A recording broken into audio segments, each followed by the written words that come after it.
پاکستان کا کون سا شہر جہاں آج بھی کنواری لڑکی کا شادی سے پہلے کنوارا پن چیک کیا جاتا ہے؟ پر کیسے شرمناک کام جان کر آپ تڑپ جائیں گے۔ میری بڑی بہن کی شادی کے جیسے جیسے دن قریب آ رہے تھے، اس کے چہرے کا رنگ اڑتا ہی جا رہا تھا۔ وہ اکثر کھوئی کھوئی نظر آتی، اور اس کی ایسی حالت اس وقت ہوئی تھی جب ہمارے گھر سردارنی ملاقات کرنے کے لیے آئی تھی۔ نہ جانے تنہائی میں اس نے کیا بات کہی تھی کہ اس کے جانے کے بعد ہی باجی کی حالت ایسی ہو گئی تھی۔ میں نے بہت دفعہ پوچھا، باجی کیا بات ہے، کیوں پریشان ہو؟ لیکن وہ کوئی جواب ہی نہ دیتی۔ پہلے مجھے لگا شاید اپنی رخصتی کا سوچ کر فکر مند ہے، لیکن ایک بات میں نے جب اسے پھوٹ پھوٹ کر روتے ہوئے دیکھا تو مجھے لگا کہ بات کچھ اور ہے۔ کیا سردارنی نے باجی سے کچھ کہا ہے؟ ویسے بھی سردارنی کی مسکراہٹ مجھے بہت پراسرار معلوم ہوتی تھی، لیکن میرے لاکھ پوچھنے پر بھی باجی نے کچھ نہیں بتایا۔ باجی نے ہنسنا، بولنا، کھانا پینا سب کو چھوڑ دیا تھا۔ علاقے کی عورتیں گانا گانے، رقص کرنے ہمارے گھر آتی، لیکن باجی کا تو ان سب چیزوں میں دل نہیں لگتا تھا۔ جبکہ باجی تو وہ تھی جو دوسروں کی شادی پر بھی خوب ہنگامہ کرتی تھی۔ باجی کی حالت دیکھ دیکھ کر میں بہت زیادہ پریشان رہنے لگی تھی، اور اماں سے کئی دفعہ میں نے باجی کے بارے میں بات کی، لیکن اماں مجھے جھڑک کر کہتی کہ بڑوں کے معاملے میں نہ پڑا کرو، شادی بیاہ کے معاملات سے دور رہو، تم ابھی بچی ہو، جب تمہارا وقت آئے گا تو تمہیں خود ہی ہر بات کا پتہ چل جائے گا۔ اماں کی یہ بات سن کر میں حیران رہ جاتی۔ پھر ایک رات اماں نے باجی سے کہا کہ تیار ہو جا، آج ہمیں جانا ہے۔ اماں کی بات سن کر میں حیران ہوئی کہ رات کے 10 بج رہے تھے اور ہمارے علاقے میں عورتیں مغرب کے بعد باہر نہیں نکلتی تھی۔ پھر اماں کہاں جانے کی بات کر رہی تھی؟ اگر بڑے سردار کو پتہ چلتا تو بہت کڑی سزا دی جاتی۔ اسے پہلے کہ میں اماں سے پوچھتی کہ وہ باجی کے ساتھ کہاں جا رہی ہیں، باجی زاروں کی طرح رونے لگی اور اماں سے کہنے لگی، میں نہیں جاؤں گی آپ کے ساتھ، مجھے کہیں نہیں جانا، مجھے بہت ڈر لگ رہا ہے۔ اماں نے باجی کو پیار سے پچکارا اور کہنے لگی، ایسا بھی کیا ہو گیا ہے، ہر لڑکی جاتی ہے، تو کون سا انوکھی ہے، چل جلدی سے باہر آ جاؤ۔ اماں باجی کو برقع پکڑا کر باہر نکل گئی تو میں نے حیرت سے باجی سے پوچھا کہ اماں آپ کے ساتھ اتنی رات کو کہاں جا رہی ہیں؟ باجی میرے گلے لگ گئی اور سسک سسک کے رونے لگی، اور باجی کا رونا مجھ سے برداشت نہیں ہو رہا تھا۔ باجی کمرے سے باہر نہ نکلی تو اماں دوبارہ اندر آ گئی اور غصے میں کہنے لگی، رانی تو نے عجیب تماشا لگایا ہوا ہے، چل جلدی۔ اماں باجی کو زبردستی گھسیٹتی ہوئی لے گئی اور میں پریشانی سے ان کی واپسی کا انتظار کرنے لگی۔ آج سے پہلے کبھی ایسا نہیں ہوا تھا کہ ہمارے گھر سے اماں اور باجی رات کے وقت کہیں نکلے ہوں، اور نہ ہی ہمارے علاقے میں اس بات کی اجازت تھی، جہاں بہت زیادہ عورتوں پر سختی ہوا کرتی تھی، اور ہمیں تو بہت خوف محسوس ہو رہا تھا۔ گھنٹے پہ گھنٹہ گزرتا گیا، لیکن اماں اور باجی لوٹ کر نہ آئی، اور پھر فجر کی اذانوں پر باجی اور اماں گھر لوٹی تو میری جان میں جان آئی، لیکن ساتھ ہی باجی کی حالت نے میرے ہوش اڑا دیے۔ باجی کا چہرہ رو رو کر سرخ ہو چکا تھا اور ان کی چال میں بھی بڑی لنگڑاہٹ نظر آ رہی تھی، اور جیسے ہی انہوں نے اپنا برقع اتارا، ان کے کپڑے مجھے جگہ جگہ سے خون آلودہ نظر آئے۔ میں نے گھبرا کر باجی سے پوچھا، یہ کیا ہے، آپ کہاں گئی تھی؟ لیکن باجی کی جگہ اماں نے میرے سوال کا جواب دیا اور کہنے لگی، کنواری لڑکیاں ایسے سوال نہیں کرتی، جب تیری باری آئے گی تجھے خود پتہ چل جائے گا، اور خبردار تو نے کوئی بھی بات اپنی کسی سہیلی کو بتائی تو اماں مجھے دھمکی دے کر کمرے سے نکل گئی، اور میری نظر باجی کے چہرے پر ٹھہر گئی۔ ایسا لگ رہا تھا جیسے وہ کسی قیامت سے گزر کر آئی ہے۔ باجی نے کوئی بات نہ کی اور کپڑے بدل کے سونے کے لیے لیٹ گئی، لیکن میں اچھی طرح جانتی تھی کہ میری بہن ہرگز بھی سو نہیں رہی، اس کا وجود سسکیاں بن رہا تھا، اور میں اس بات کو محسوس کر رہی تھی۔ اماں باجی کو لے کر کہاں گئی تھی اور باجی کے ساتھ کیا ہوا تھا؟ یہ ایسے سوال تھے جنہوں نے میری نیند اڑا کے رکھ دی تھی۔ اس رات کے بعد باجی کا ایک الگ ہی روپ دیکھا اور ان کی زبان کو تالا لگ گیا تھا۔ وہ باجی جو پہلی شادی کو لے کر بہت خوش تھی، اب اس کے چہرے پر خوشی کا کوئی تاثر نظر نہیں آ رہا تھا، اور میرے اور باجی کے درمیان 2 سال کا ہی فرق تھا۔ وہ ہر بات مجھے بتایا کرتی تھی، لیکن پہلی بار ایسا ہوا تھا جب باجی نے مجھ سے کچھ نہیں کہا، جبکہ میں یہ بات اچھی طرح جانتی تھی کہ باجی کے ساتھ کچھ غلط ہوا ہے۔ رخصتی کے وقت باجی میرے گلے لگی تو رو رو کر کہنے لگی کہ تم شادی سے پہلے کسی رسم کی بھیڑ نہ چڑھنا۔ باجی کی بات مجھے سمجھ نہیں آئی اور وہ ہمیشہ کے لیے چلی گئی۔ ہمارے علاقے میں لڑکی کی شادی ہونے کا مطلب یہی تھا کہ وہ سوائے دکھ اور خوشی کے کبھی پلٹ کر اپنے میکے نہیں آتی تھی۔ باجی دوسرے علاقے رخصت ہو کر گئی تھی۔ ان کی شادی کے بعد ان کی شکل دیکھنے کے لیے کسی خوشی یا غمی کا انتظار کرنا ہوگا۔ باجی کے جانے کے بعد جب میں تنہا ہوئی تو مجھے باجی کا پھوٹ پھوٹ کا رونا یاد آتا۔ پتہ نہیں کیا بات تھی جو انہیں اس قدر تکلیف پہنچا رہی تھی۔ اماں انہیں کہاں لے کے گئی تھی، یہ بات راز رہ گئی تھی۔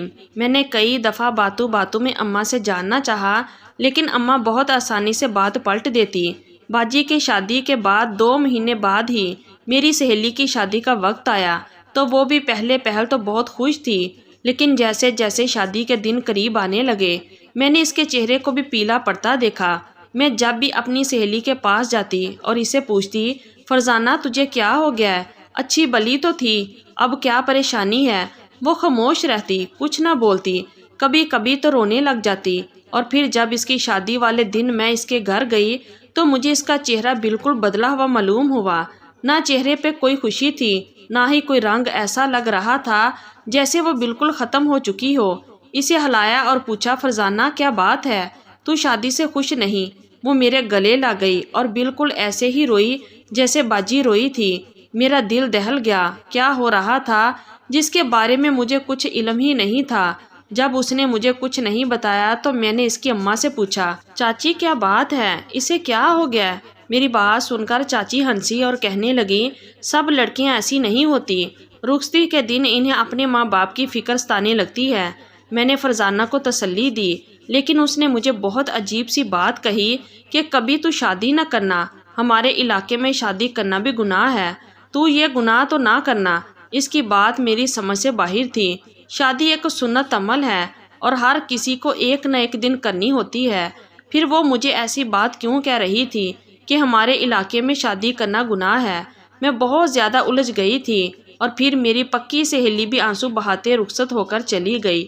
لیکن کہیں نہ کہیں یہ بات میرے ذہن میں بیٹھ گئی کہ شادی سے پہلے علاقے میں کچھ ایسا ضرور ہوتا ہے جو ٹھیک نہیں ہے۔ مجھے اپنی بہن کی بہت یاد ستاتی تھی، اور پھر ایک دن میرے لیے باجی کے علاقے سے ایک رشتہ آیا اور ابا کو لڑکا پسند آ گیا۔ کہنے لگے کہ تمہارے تایا نے بھی بہت تعریف کی ہے، بس اپنی افشاں کی شادی یہی ہوگی۔ میری شادی کی تیاریاں شروع ہو گئی اور میں خوش ہونے کے بجائے باجی اور فرزانہ کو یاد کرنے لگی۔ کچھ تو ایسا تھا جس کے پردے داری تھی، اور بہت جلد وہ بات مجھ پر بھی کھلنے والی تھی۔ اماں نے اکیلی ساری تیاریاں کر لی تھی۔ آس پڑوس کی عورتیں ملنے آتی تو مجھے چھیڑتی، پھر بہت عجیب و سوال پوچھتی، افشاں بتا تو پاک دامن تو ہے نا، ماں باپ کی ناک تو نہیں کٹوائے گی؟ ان کی یہ باتیں مجھے بہت عجیب لگتی تھی۔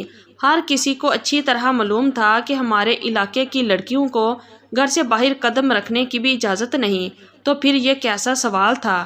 اور پھر میری شادی سے 1 ہفتہ پہلے ہمارے علاقے کی سردارنی ہمارے گھر آئی۔ مجھے اچھی طرح یاد ہے، اس سے پہلے بھی جب وہ باجی کی شادی کے وقت ہمارے گھر آئی تھی، تب سے باجی نے آنسو بہانے شروع کر دیے تھے۔ تب میری شادی کے وقت ان کا پھر ہمارے گھر آنا مجھے کھٹک رہا تھا، ورنہ سردارنی تو کسی کے گھر نہیں جاتی تھی۔ وہ علاقے کی بڑی تھی اور اس کی ٹھاٹ باٹ ہی الگ تھی۔ اماں نے مجھے اس کے پاس بٹھایا اور خود باورچی خانے میں چلی گئی۔ میں ادب سے ان کے قدموں میں بیٹھی تھی۔ سردارنی نے میرے سر پہ ہاتھ رکھا اور کہنے لگی، بیٹی ہر علاقے کے بہت سے رسم و رواج ہوتے ہیں، اور ہم لوگوں میں بھی یہ رواج ہے کہ لڑکی کو شادی سے پہلے چیک کروایا جاتا ہے کہ کہیں اس کے کردار میں کوئی جول تو نہیں۔ اب تیری شادی کے دن بھی قریب آ رہے ہیں، تجھے بھی ایسے ہی عمل سے گزرنا ہوگا۔ یہی لوگ تو تھے جنہوں نے ہم پر حد سے زیادہ سختیاں عائد کر رکھی تھیں، تو پھر ہمارے کرداروں میں جول کیسے آ سکتا تھا؟ نہ ہی ہمیں اسکول جانے کی اجازت تھی، نہ ہی بلا ضرورت گھر سے نکلنے کی، تو پھر کردار کی خرابی ممکن ہی نہیں تھی۔ پھر وہ کیسے عمل کی بات کر رہی تھی؟ لیکن میں چاہ کر بھی سردارنی سے یہ بات نہ کر سکی۔ سارے علاقے میں اس کا ادب احترام واجب تھا۔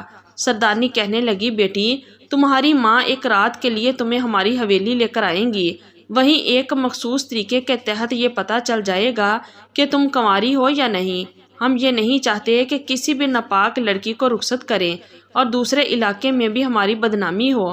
ہم سب ایک ہی ذات سے ہیں اور کوئی بات یہاں چھپتی نہیں ہے۔ اگر تم نے کبھی کوئی غلط کام کیا ہوگا تو وہ تمہارے شوہر کو پتہ چل جائے گا اور پھر کبھی بھی کچھ بھی ٹھیک نہیں ہوگا۔ دونوں علاقوں کے درمیان خانہ جنگی کا منظر بن جائے گا۔ اس لیے ہم پہلے ہی اپنی لڑکیوں کا کنوارا پن خود چیک کرتے ہیں۔ سردارنی کی بات سن کر میرے ہوش اڑ گئے تھے۔ یہ کیسی عجیب بات تھی، شادی سے پہلے کون کنوارے پن کا چیک اپ کرواتا ہے، اور پھر وہ بھی ہمارے علاقے جیسی جگہ پر۔ سردارنی اپنی بات کہہ کر خاموش ہو گئی۔ میں نے بہت خوفزدہ ہو کر پوچھا کہ یہ چیک اپ کس طرح ہوگا؟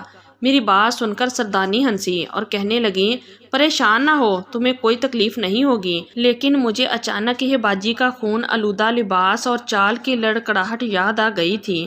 یقیناً یہ خطرناک عمل تھا، تبھی تو باجی کی ایسی حالت ہو گئی تھی، اور فرزانہ کے چہرے کی رنگت بھی مجھے یاد تھی۔ اپنی رخصتی کے وقت سمجھ آ گیا تھا، شاید باجی اسی رسم کی بات کر رہی تھی۔ سردارنی مجھے اپنی حویلی آنے کا حکم سنا کر چلی گئی، لیکن اس کے جانے کے بعد میں نے اماں سے صاف کہہ دیا کہ میں ایسی کسی رسم کا حصہ نہیں بنوں گی۔ میں پاک دامن ہوں اور یہ بات میرے ماں باپ دونوں ہی جانتے ہیں، تو پھر اس رسم کا کیا مطلب؟ اماں نے غصے میں مجھے دیکھا اور کہنے لگی، کیا تو جانتی نہیں کہ ہم سردار کے حکم کے غلام ہیں اور یہ رسم سردار کی بنائی ہوئی ہے؟ سردارنی خود تیرا چیک اپ کروائے گی اور یہ یہاں کا رواج ہے۔ تیری بہن نے بھی بہت زیادہ ڈرامہ کھڑا کیا تھا، اب تم کچھ نہ کرنا۔ میں نے کہا، اماں آپ کو باجی کی چال یاد نہیں؟ میری بات سن کر اماں کہنے لگی، ہاں بالکل مجھے یاد ہے، اور ایسا ہی ہونا چاہیے، کیونکہ یہی کنوارے پن کی نشانی ہے۔ اگر اس کے کردار میں کوئی جول ہوتا تو وہ بالکل ٹھیک ٹھاک گھر لوٹ کر آتی، اور پھر اس کی رخصتی بھی نہ ہوتی۔ تو نے باجی نجمہ کو دیکھا ہے، وہ بالکل ٹھیک ٹھاک واپس لوٹی تھی، اور اسی لیے اس کی شادی ٹوٹ گئی تھی۔ پتہ نہیں اس نے ایسا کیوں کیا تھا۔ میں اچھی طرح جانتی تھی، اور مجھے یہ بھی معلوم تھا کہ سارا علاقہ انہیں برا بھلا کہتا ہے، کوئی ان پر تھوکنا بھی پسند نہیں کرتا، لیکن اس کے پیچھے جو راز تھا وہ مجھے آج پتہ چلا تھا۔ لیکن باجی نجمہ تو بہت ہی نیک اور پرہیزگار تھی، وہ کیسے بد کردار ہو سکتی تھی؟ یہ بات میری سمجھ میں نہیں آئی تھی۔ ہم بلوچستان کے چھوٹے سے علاقے میں رہتے تھے، یہاں تعلیم نہ ہونے کے برابر تھی، اور یہاں سرداروں کے بنائے ہوئے جہلانہ رسم و رواج چلتے تھے۔ باجی نجمہ بھی ایسی ہی رسم کا شکار ہو کر ساری زندگی تنہا گزارنے پہ مجبور تھی۔ میں نے ڈر کے مارے انکار میں سر ہلایا اور اماں سے کہہ دیا کہ میں باجی نجمہ نہیں بننا چاہتی۔ اماں نے سر پکڑ لیا اور کہنے لگی، تو بد کردار عورت نہیں ہے، اسی لیے بد کردار ثابت نہیں ہوگی، تو کیوں ڈرتی ہے؟ میں تو خود تیرے کردار کی گواہ ہوں، لیکن پھر بھی میں خود کو سمجھاتی کہ میں کیسے ایسے انسان سے شادی کر سکتی تھی جسے شادی سے پہلے میرے کنوارے پن کا سرٹیفکیٹ چاہیے تھا، جسے میرے کردار پہ شادی سے پہلے بھروسہ نہیں تھا، وہ شادی کے بعد میرے ساتھ کیا سلوک کرتا، اور پھر یہ چیک اپ کس طرح ہونا تھا۔ یہ سوچ کر میرے رونگٹے کھڑے ہو گئے تھے۔ کیا سچ میں باجی نجمہ جیسی نیک عورت بد کردار تھی؟